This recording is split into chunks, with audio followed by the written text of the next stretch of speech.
27억 전 재산을 숨긴 시어머니가 저를 요양원에 보내려던 며느리와 아들에게 피눈물 흘리게 할 복수를 결심했습니다. 평생을 바친 가족에게 버림받고 재산까지 빼앗길 위기에 처한 저는 그들의 탐욕을 역이용하여 제 모든 것을 지키기로 마음먹었죠.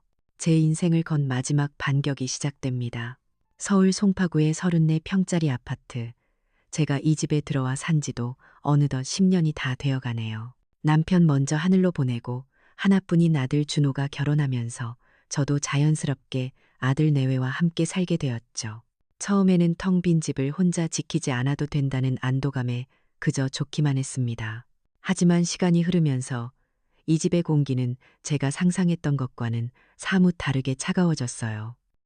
그날도 새벽 5시 반에 눈을 떴습니다. 40년 넘게 몸에 밴 습관은 남편이 없어도 이제는 다 커버린 아들이 아침밥을 거르는 날이 많아졌어도 좀처럼 바뀌질 않더군요. 쌀을 씻어 밥솥에 앉히고 냉장고를 열어 밑반찬을 꺼내고 어젯밤 미리 끓여둔 북엇국을 데우는 소리만이 적막한 아침을 채웠습니다. 6시 반이 되자 아들 준호가, 7시가 되자 며느리 소영이가 방에서 나왔죠. 두 사람 다 약속이라도 한 듯 잠이 덜 깬 얼굴로 식탁에 앉아 스마트폰 화면에 코를 밟고 있었어요. 일어났니? 하는 제 인사는 두 사람의 귓가를 스쳐 지나가는 소음일 뿐이었죠. 식탁 위에서는 오직 숟가락과 그릇이 부딪히는 소리만이 대화를 대신했습니다. 이 정적이 한겨울 새벽의 칼바람보다 더 시리게 느껴진다는 걸 아들 내외는 알기나 할까요? 제가 왕년에는 삼성전기 재무팀장이었거든요. 숫자 하나, 서류 한 장 허투루 넘기는 법이 없었죠. 그래서인지 저는 모든 걸 기록하는 습관이 있어요. 처음 소영이가 며느리로 들어왔을 때 저는 작은 수첩을 하나 사서 아이의 취향을 빼곡히 적어 내려갔습니다. 소영이는 매운 음식을 못 먹음, 아침엔 커피보다 따뜻한 차를 선호함, 복숭아 알레르기 있음마. 그렇게라도 하지 않으면 까칠한 며느리의 마음을 얻을 수 없을 것만 같았거든요. 하지만 소영이는 그런 제 노력을 알아주기보다는 그것을 당연한 권리로 여기기 시작했습니다. 소영이는 32살 작은 화장품 회사의 마케팅 매니저였어요. 늘 주변에 잘 나가는 친구들과 자신을 비교하며 스트레스를 받았죠. 그 아이의 마음 깊은 곳에는 지독한 가난에 대한 공포 같은 게 있더라고요. 그래서인지 소영이는 결코 제게 직접적으로 무언가를 요구하지 않았습니다. 그저 아들 준호 앞에서 한숨을 쉬거나 슬쩍 말을 흘리는 식으로 원하는 것을 얻어냈죠. 이를테면 이런 식입니다. 어느 주말 오후 소영이는 거실 소파에 누워 친구와 통화를 하고 있었어요. 일부러 들으라는 듯 목소리를 높여가며 말했죠. 어머, 정말. 제주도 특급 호텔 패키지가 그렇게 싸게 나왔다고? 3박 4일에 300만 원이면 거저네. 나도 정말 가고 싶다. 그런데 어떡하지? 이번 달 카드값이 좀 빠듯해서. 통화를 끊은 소영이는 들릴 듯 말 듯한 한숨을 쉬며 아들을 쳐다봤습니다. 여보, 친구들은 다 간다는데. 나만 빠지기도 그렇고 내 비상금은 100만 원밖에 없는데 어떡하지? 그 순간 준호의 시선이 제게로 향했습니다. 엄마, 어떻게 좀 해봐 하는 무언의 압박이었죠. 아들은 좋은 남편이 되고 싶었지만 아내와의 갈등이 두려워 늘 제게 책임을 떠넘기는 쪽을 택했습니다. 저는 말없이 제 방으로 들어가 지갑에서 현금 200만 원을 꺼내 소영이에게 건넸습니다. 소영이는 그제야 세상을 다 가진 듯 환하게 웃으며 제 손을 잡았죠. 어머님 감사해요. 역시 어머님밖에 없어요. 그 말의 가벼움이란. 그건 선물이라기보다는 당연히 내야 할 청구서를 처리하는 기분이랄까요? 며칠 후 주말 저녁 소영이가 친구를 집에 초대했습니다. 저는 아침부터 시장에 가서 가장 좋은 갈비짝을 사와 정성껏 갈비찜을 만들었죠. 혹시나 입맛에 맞지 않을까 노심초사하며 온종일 부엌을 떠나지 못했습니다. 저녁 식사 시간이 되고 소영이의 친구가 현관문을 들어섰습니다. 온 집안에 퍼진 맛있는 냄새에 감탄하는 친구에게 소영이는 어깨를 으쓱하며 말했습니다. 우리 어머님이 요리 솜씨가 정말 신의 경지야. 덕분에 내가 매일 이렇게 호강하며 편하게 지내잖아. 분명 칭찬이었지만 제 귀에는 그 말이 비수처럼 와서 꽂혔습니다. 그 말은 저를 가족의 어른이 아닌 우리 집 살림을 편하게 해주는 유용한 사람으로 규정하는 것처럼 들렸거든요. 제 존재의 가치가 며느리의 편안함으로 환원되는 순간이었죠. 저는 그저 웃으며 맛있게들 먹어라고 말했지만 마음 한구석이 시큰거렸습니다. 그날 밤 모두가 잠든 시간 설거지를 산더미처럼 쌓아두고 혼자 뒤처리를 하면서 제 역할이 결국 이 집의 무급 가정부와 다르지 않다는 사실을 깨달았습니다. 그날 밤 저는 잠을 이룰 수가 없었습니다. 뒤척이다 일어나 서재로 향했죠. 그리고 먼지 쌓인 책장 깊숙한 곳에서 낡은 가계부 하나를 꺼냈습니다. 그냥 가계부가 아니었어요. 제가 회사 다닐 때 쓰던 두꺼운 회계장부였죠. 한때는 수천억 원의 자금을 관리했던 제 손이 이제는 고작 가족의 사소한 지출을 기록하기 위해 펜을 들었습니다. 저는 자를 대고 반듯하게 줄을 그은 뒤 첫 페이지에 날짜를 적었습니다. 그리고 또박또박 써 내려갔습니다. 9월 X일, 항목, 며느리 소영, 제주도 여행, 경비 지원, 금액 200만 원. 이것은 복수의 시작이 아니었습니다. 원망의 기록도 아니었죠. 그저 한때 회계 전문가였던 늙은 여자의 마지막 남은 직업적 습관이었습니다. 숫자는 거짓말을 하지 않고 기록된 사건은 부인할 수 없는 사실이 되니까요.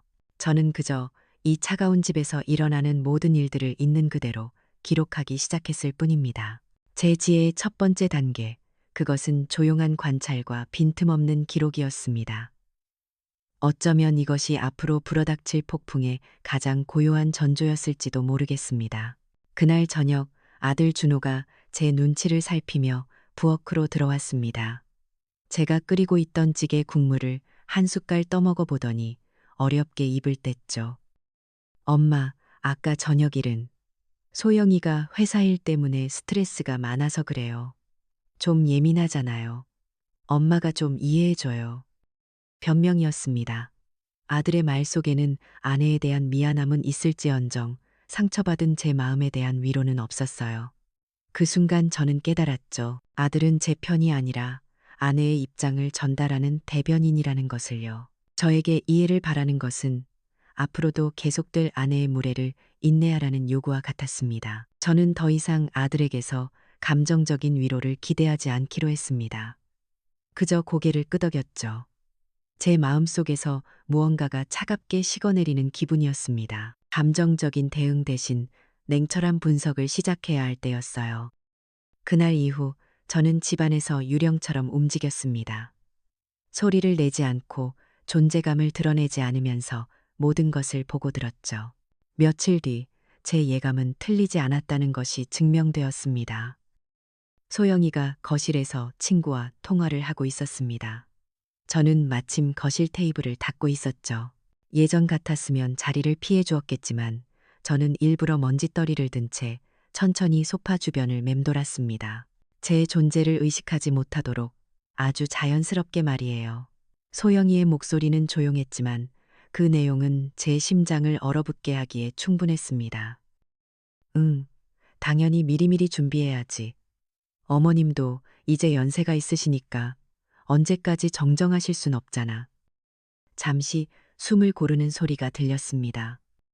요양원도 좀 알아보고 있고 괜찮은 곳은 미리 예약해야 한대. 나중에 다 우리 몫이잖아. 현명하게 대처해야지. 먼지를 털던 제 손이 허공에서 굳었습니다. 요양원이라니 제 귀를 의심했습니다. 하지만 더 충격적인 말은 다음에 이어졌죠. 그리고 이 집 말이야. 우리가 모시고 사니까 당연히 우리 거라고 생각할 수 있는데 나중에 세금 문제가 복잡해질 수 있대. 그러니까 그냥 우리 명의로 미리 바꿔놓는 게 현명할 것 같아서 그게 다 어머님 위하는 길 아니겠어? 저는 숨을 쉴 수가 없었습니다. 세상의 모든 소리가 사라지고 오직 며느리의 목소리만 제 귓속을 파고들었습니다. 저는 더 이상 감정적으로 상처받은 어머니가 아니었어요. 재산을 빼앗기고 요양원으로 내쫓길 계획의 한가운데 서 있는 대상일 뿐이었죠. 들리지 않는 비명을 지르며 저는 조용히 제 방으로 들어왔습니다. 그리고 회계장부를 펴고 방금 들은 대화를 한 글자도 틀리지 않고 기록했습니다. 상속계획, 요양원 조사, 주택명의 이전 계획. 그로부터 며칠 뒤 요양원에 계시던 92살의 친정어머니가 돌아가셨다는 연락을 받았습니다. 몇 주 전부터 위독하다는 연락을 받고 마음의 준비를 하고 있었지만 막상 닥치고 나니 하늘이 무너지는 것 같았어요. 이 세상에 정말로 저 혼자 남겨졌다는 생각에 눈물이 멈추지 않았습니다. 제가 넋을 놓고 오열하고 있을 때 소영이가 제 방으로 들어왔습니다. 어머님, 어떡해요? 마음 잘 추스르세요. 형식적인 위로의 말을 건넨 며느리는 제 눈물이 채 마르기도 전에 본론을 꺼냈습니다. 그런데 어머님, 장례식 비용도 만만치 않잖아요. 저희가 똑똑하게 잘 알아보고 최대한 비용 아끼는 쪽으로 해야 할 거예요. 요즘은 허례허식 다 빼고 실속 있게 하는 게 트렌드래요. 친정어머니의 죽음 앞에서 며느리의 첫 번째 생각은 비용이었습니다. 그 냉정함에 소름이 끼쳤지만 저는 아무 말도 할 수 없었습니다. 그저 고개를 끄덕이는 것 말고는요. 정신없이 장례를 치르고 집으로 돌아왔을 때 저는 완전히 탈진 상태였습니다. 소파에 멍하니 앉아 있는데 소영이가 따뜻한 차를 한 잔 내어주며 제 옆에 앉았습니다. 그리고는 제 등을 토닥이며 말했죠. 어머님, 이제 외할머님도 가셨으니 이제라도 양쪽에 신경 쓰실 필요 없이 저희 가족한테만 집중하실 수 있게 됐네요. 어떻게 보면 잘된 일일지도 몰라요. 그 순간 제 안에 무언가가 툭 하고 끊어져 버렸습니다. 제가 친정어머니의 임종을 지키기 위해 요양원을 오갔던 그 시간들이 며느리에게는 그저 양쪽에 신경 쓰느라 우리 가족에게 소홀했던 시간으로만 보였던 겁니다. 제 슬픔과 상실이 며느리에게는 이제 우리에게만 집중할 수 있게 된 잘된 일이었던 거죠. 눈물이 멎었습니다. 슬픔 때문이 아니었어요. 슬픔을 넘어선 차가운 분노가 온몸을 휘감았기 때문입니다. 저는 자리에서 일어나 아무 말 없이 제 방으로 들어갔습니다. 그리고 다시 회계장부를 펼쳤습니다. 이번에는 단순히 사건을 기록하는 것을 넘어 각 인물의 행동 뒤에 숨겨진 동기를 분석하기 시작했습니다. 소형, 동기, 금전적 이득, 자기중심적 사고, 나를 부양 대상으로만 인식, 준호, 동기, 갈등 회피, 아내의 의견에 무조건 동조, 효와 책임감보다 자신의 편안함이 우선. 이것이 제 지혜의 두 번째 단계, 인간관계의 본질을 꿰뚫어 보는 지혜였습니다. 저는 더 이상 울지 않았습니다. 눈물은 말랐고 정신은 얼음장처럼 차가워졌습니다. 제 안에 무언가가 슬픔을 딛고 단단하게 굳어지는 소리가 들렸습니다. 이제는 슬퍼할 시간이 없었습니다. 준비해야 했습니다. 조용하지만 가장 무서운 반격을 말입니다. 친정어머니의 장례를 치르고 돌아온 밤, 제 안의 모든 눈물이 마른 자리에 차가운 결심이 굳건히 자리 잡았습니다. 더 이상 슬픔에 잠겨 있을 시간이 없었죠. 저는 한때 수천억 원의 자금을 관리하던 재무팀장이었습니다. 지금이야말로 제 평생의 경험과 능력을 오롯이 저 자신을 위해 사용해야 할 때였습니다.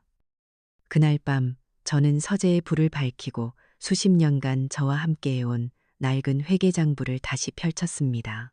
이전까지는 며느리에게 준 돈이나 생활비 같은 비용을 기록했다면 그날 밤의 주제는 자산이었습니다.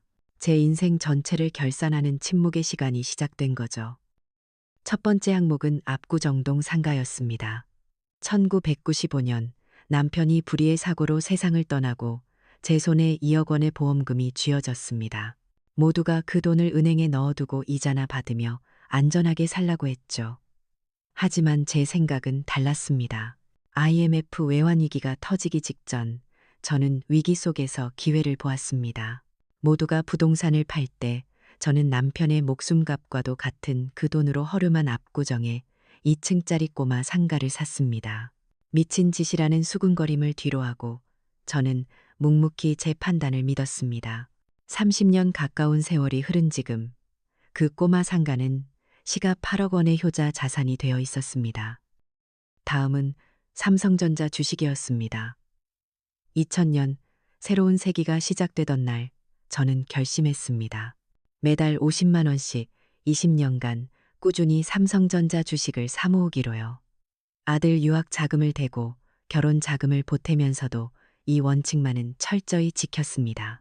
커피 한 잔 값을 아껴가며 20년간 부어온 인내의 결실은 이제 4억 원이라는 가치로 장부 위에서 빛나고 있었습니다. 마지막으로 제가 발을 딛고 서 있는 이 송파구 아파트. 2010년 저는 평생 모은 돈으로 5억 원에 이 집을 샀습니다. 아들 내외는 당연히 자신들이 사는 집의 주인이 아들 박준호라고 생각하고 있겠지만 등기부등본 상의 소유주는 처음부터 저 최은희였습니다. 그 아파트의 현재 시세는 12억 원을 훌쩍 넘고 있었죠. 8억, 4억, 12억, 거기에 따로 묶어둔 저축성 채권 2억과 비상금 1억까지 제 장부 위에 찍힌 자산 총액은 27억 원이었습니다. 이 숫자는 단순히 돈의 액수가 아니었습니다. 그것은 남편을 잃은 슬픔을 견뎌낸 한 여자의 지혜였고 수십 년간의 성실함이 쌓아올린 인내의 탑이었으며 누구에게도 기대지 않고 제 삶을 스스로 책임져온 독립의 증거였습니다. 다음 날 아침 저는 제 인생의 멘토였던 이진석 변호사에게 전화를 걸었습니다. 그는 제가 신입사원일 때 저를 이끌어주던 사수였고 남편이 세상을 떠났을 때 법률적인 문제들을 아무런 대가 없이 처리해 주었던 은인이었습니다. 변호사님, 저 최은희입니다. 수화기 너머에서 그의 중후한 목소리가 들려왔습니다. 최 팀장, 이 전화 기다리고 있었네. 10년은 좋게 기다린 것 같군. 대체 언제까지 자신을 희생만 하고 살 건가? 그 한마디에 지난 세월의 서름과 외로움이 눈 녹듯 사라지는 기분이었습니다. 제 편이 있다는 사실만으로도 천군만마를 얻은 듯 든든했죠. 그의 사무실에서 저는 회계장부를 펼쳐놓고 모든 상황을 담담하게 설명했습니다. 제 이야기를 모두 들은 이 변호사님은 제 자산 규모에 놀라기보다는 오히려 자랑스럽다는 눈빛으로 저를 바라보았습니다.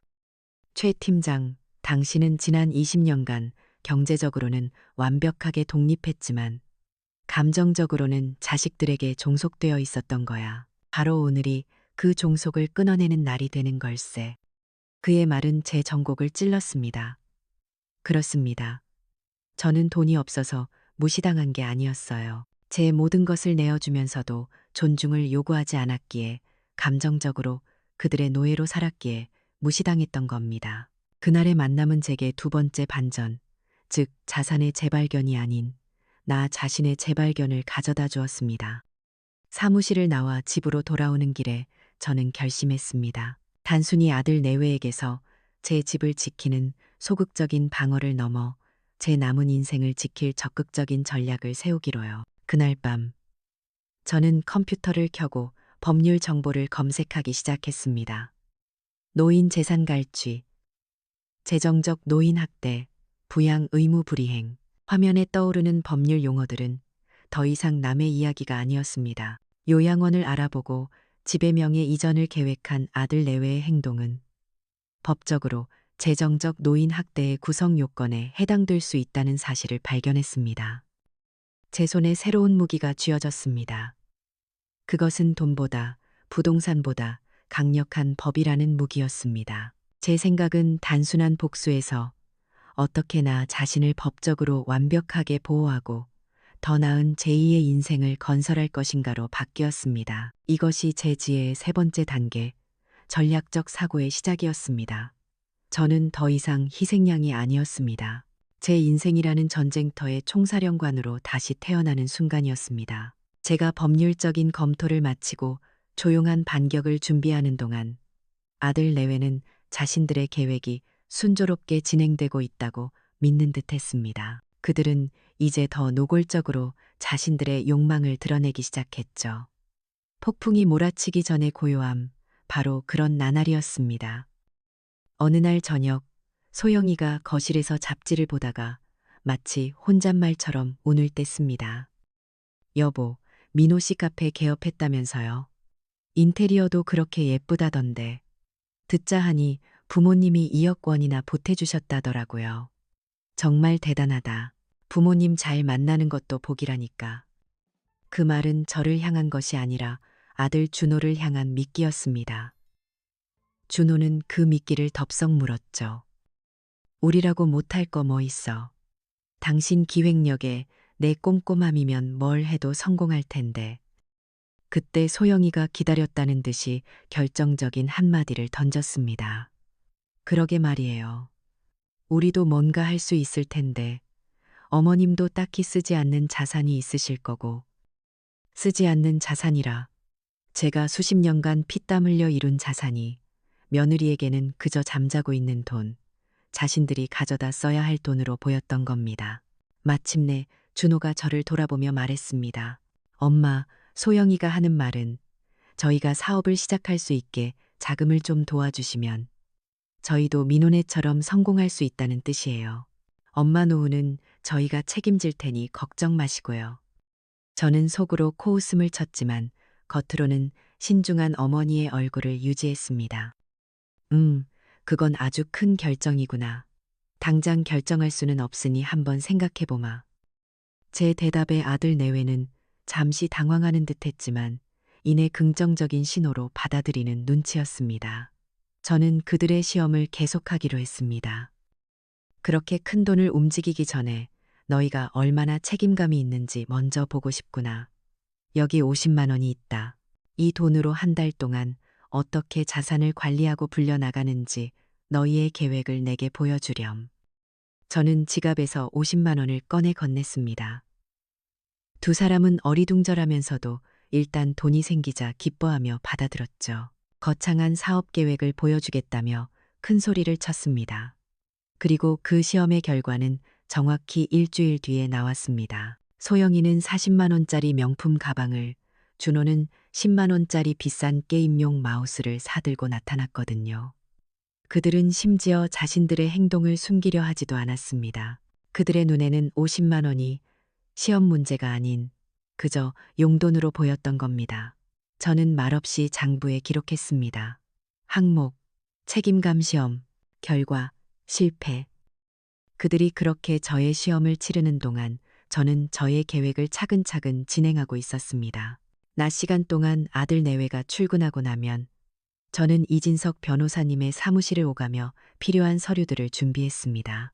등기부 등본, 주식 잔고 증명서, 예금 명세서, 서류를 하나씩 뗄 때마다 제 인생의 무게가 손에 잡히는 듯 했습니다. 모든 법적 절차를 마치는 데는 꼬박 2주일이 걸렸습니다. 모든 준비가 끝난 날, 이 변호사님은 마지막으로 제게 물었습니다. 최 팀장, 이 서류에 도장을 찍으면 이제 정말 되돌릴 수 없네. 정말 괜찮겠나? 마지막으로 묻는 걸세. 저는 그의 눈을 똑바로 바라보며 조용히 하지만 단호하게 고개를 끄덕였습니다. 제 마음은 이미 정해졌으니까요. 결전의 날을 하루 앞둔 밤이었습니다. 저는 제 방에서 마지막으로 서류들을 점검하고 있었습니다. 그때 준호가 조용히 방문을 열고 들어왔습니다. 제 책상 위에 놓인 법률 서류 더미를 본 아들의 얼굴에 순간 당혹스러운 빛이 스쳐 지나갔습니다. 엄마, 무슨 큰일이라도 준비하시는 거예요? 아들의 목소리는 불안하게 떨리고 있었습니다. 어렴풋이 무언가 잘못되고 있다는 것을 직감한 것이겠죠. 저는 아들을 바라보았습니다. 제 뱃속에서 나온 한때는 제 전부였던 아들을요. 그리고 마지막 시험 문제를 던졌습니다. 내가 무슨 계획을 세우든 그게 너희가 원하는 것을 얻는데 방해만 되지 않는다면 너에게는 상관없는 일이니? 준호는 대답하지 못했습니다. 차마 아니요. 어머님의 행복이 가장 중요해요라고 말하지 못했습니다. 그렇다고 네, 상관없어요라고 말할 용기도 없었죠. 아들은 그저 고개를 숙인 채 갈등하고 번민하는 얼굴로 서 있을 뿐이었습니다. 그 침묵이 그 어떤 대답보다 더 확실한 대답이었습니다. 아들은 결국 저의 안위보다 자신과 아내의 욕심을 택할 것이라는 것을요. 아들이 방을 나간 뒤 저는 낡은 사진첩을 꺼냈습니다. 갓난아기였던 준호를 품에 안고 환하게 웃고 있는 제 젊은 시절의 사진이 보였습니다. 저는 사진 속의 작고 사랑스러운 아이와 방금 전제 앞에서 비겁한 침묵으로 답했던 나약한 남자를 번갈아 보았습니다. 그리고 깊은 슬픔과 함께 깨달았습니다. 나는 아들을 키웠다고 생각했는데 어쩌면 그저 남자아이를 키웠을 뿐인지도 모른다. 타인을 존중하는 법을, 가장 먼저 이 어미를 존중하는 법을 가르치지 못한 것이 내 어머니로서의 가장 큰 실패였다. 그 깨달음은 더 이상 눈물을 낳지 않았습니다. 대신 제 마음에 남은 마지막 미련과 죄책감을 깨끗이 씻어주었죠. 제가 하려는 일은 단순한 복수가 아니었습니다. 그것은 제가 제대로 가르치지 못한 아들에게 주는 너무나 늦어버린 마지막 가르침이었습니다. 이제 폭풍우를 맞이할 준비가 모두 끝났습니다. 마침내 심판의 날이 밝았습니다. 저는 아들 내외에게 미래 자산 계획에 대해 논의하자며 가족회의를 소집했습니다. 거실은 평소와 달랐습니다. 제가 미리 부탁해둔 이진석 변호사님이 제 옆에 앉아 있었고 테이블 위에는 서류 몇 장이 놓여 있었죠. 그 엄숙한 분위기에도 아들 준호와 며느리 소영이는 한껏 들떠 있었습니다. 두 사람은 가장 좋은 옷으로 빼입고 기대감에 가득 찬 얼굴로 앉아 있었죠. 자신들의 사업 자금이 결정되는 중요한 날이라고 생각하는 듯 했습니다. 저는 그런 두 사람을 보며 주머니 속 작은 녹음기의 스위치를 조용히 켰습니다. 증거를 남기기 위함이었습니다. 회의는 제 말 한마디로 시작되었습니다. 미래를 이야기하기 전에 우리가 지나온 과거를 먼저 짚어봐야 할 것 같구나. 저는 테이블 위에 작은 녹음기를 올려놓고 재생 버튼을 눌렀습니다. 정적이 흐르는 거실에 며칠 전 녹음했던 나측은 목소리들이 울려 퍼졌습니다. 먼저 소영이의 목소리였죠. 어머님 자산을 우리가 잘 관리해야지. 더 판단력 흐려지시기 전에 우리 미래를 확고히 해둬야 해. 아기의 찬 목소리가 아니었습니다. 오히려 너무나 현실적이고 계산적인 말투여서 더욱 소름이 끼쳤습니다. 이어서 그 말에 동조하는 준호의 나약한 목소리가 흘러나왔습니다. 응, 그 문제는 빨리 처리하는 게 좋겠어. 녹음이 끝나자 소영이의 얼굴은 새하얗게 질렸고 준호는 고개를 숙인 채 제 눈을 마주치지 못했습니다. 뜨거운 분노 대신 차가운 실망감이 제 온몸을 감쌌습니다. 저는 녹음기를 끄고 준비된 다음 단계로 넘어갔습니다. 너희들이 내 쓰지 않는 자산에 대해 관심이 많은 것 같아. 나도 내 전 재산에 대한 중대한 결정을 내렸다. 저는 잠시 말을 멈추고 두 사람을 바라보았습니다. 나는 내 모든 재산을 사회에 환원하기로 했다. 이를 위해 최은희 희망재단을 설립하기로 했지. 내 모든 자산은 이 재단으로 이전되어 어려운 환경의 젊은 가정을 씌워. 그 말을 듣는 순간 아들 내외의 얼굴에 떠올랐던 당혹감은 순식간에 교활한 흥분으로 바뀌었습니다. 두 사람은 서로 눈빛을 교환하며 희미하게 미소까지 지었습니다. 아마도 제가 세금을 절약하면서 자신들에게 재산을 물려주기 위해 재단이라는 영리한 방법을 선택했다고 생각했겠죠. 그들의 헛된 희망이 절정에 달했을 때 제 옆에 앉아있던 이진석 변호사님이 조용히 입을 열었습니다. 그의 목소리는 건조하고 사무적이었습니다. 정확히 말씀드리자면 최은희 희망재단은 소외 계층 아동들을 위한 장학재단입니다.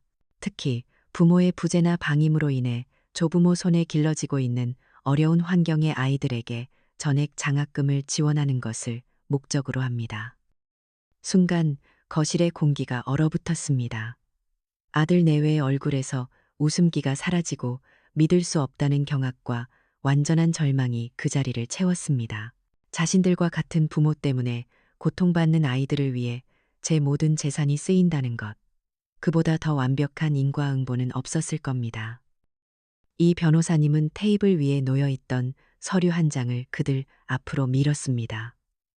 그것은 법적 효력을 갖춘 퇴거 통고서였습니다. 저는 제 평생에서 가장 차가운 목소리로 말했습니다. 이 집은 이제 재단의 소유가 되었다. 법에 따라 너희에게 90일의 시간을 주겠다. 그 안에 다른 거처를 알아보도록 해라. 아들 내외가 아무 말도 못하고 멍하니 앉아있자 저는 마지막 한마디를 덧붙였습니다. 하지만 어머니로서 주는 마지막 선물이다. 너희가 새로 얻을 집에 임차 보증금으로 재단에서 5천만 원까지는 지원해 주도록 하마. 그것은 자비가 아니었습니다. 모자 관계의 마지막을 알리는 차가운 정산이었죠.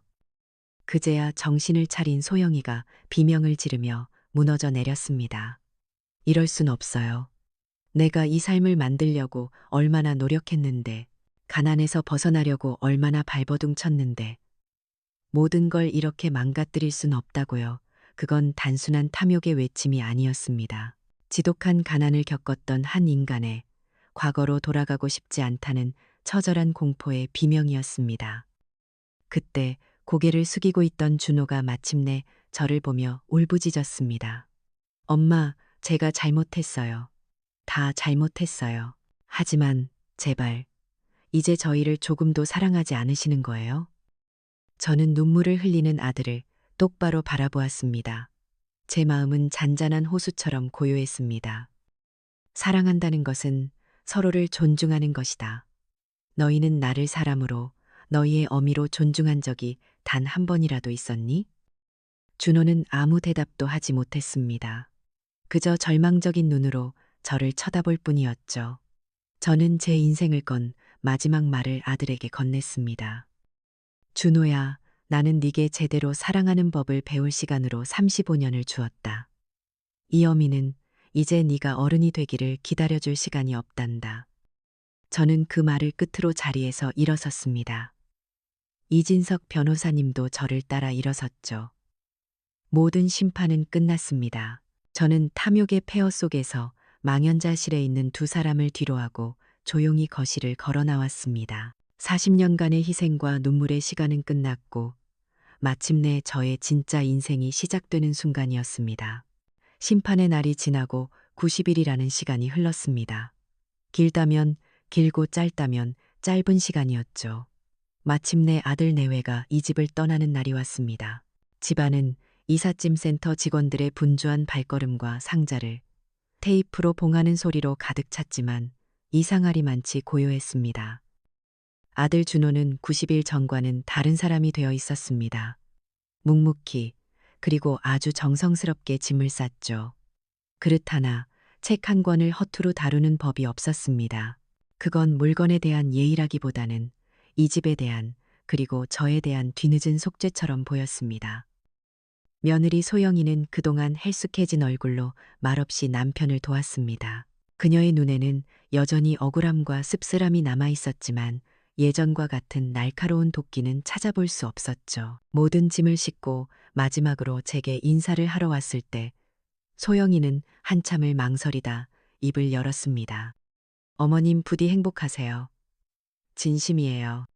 그것은 가시 돋친 말이 아니었습니다. 패배를 인정하는 자의 마지못해 건네는 존중의 표현이었죠. 저는 그저 고개를 끄덕여 주었습니다. 두 사람이 현관을 나서기 직전 준호가 저를 따로 불렀습니다.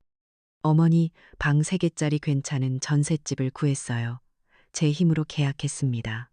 이제 누구에게도 의지하지 않을 거예요. 이제부터라도 어머님이 키우셨던 그런 아들이 되어볼게요. 너무 늦었지만요.